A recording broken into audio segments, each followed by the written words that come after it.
it an ultrasound to measure your baby's size? I am doula Terry.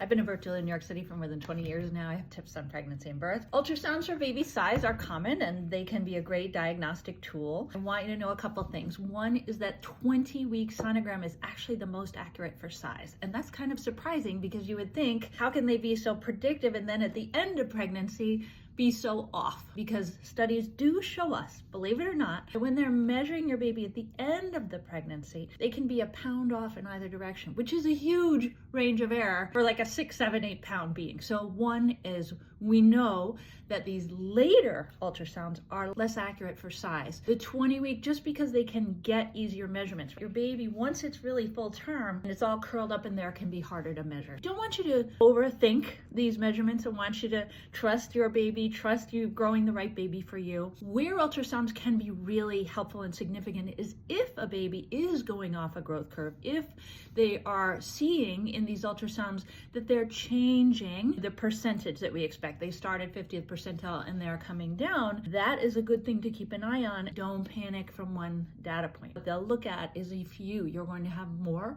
and regular ultrasounds to make sure that your baby is thriving. Know that these things need to be taken from oftentimes numerous ultrasounds, and know that your ultrasound you're having late in pregnancy is not necessarily going to tell you exactly what size your baby is. Just trust you're growing a perfect one and have a wonderful birth.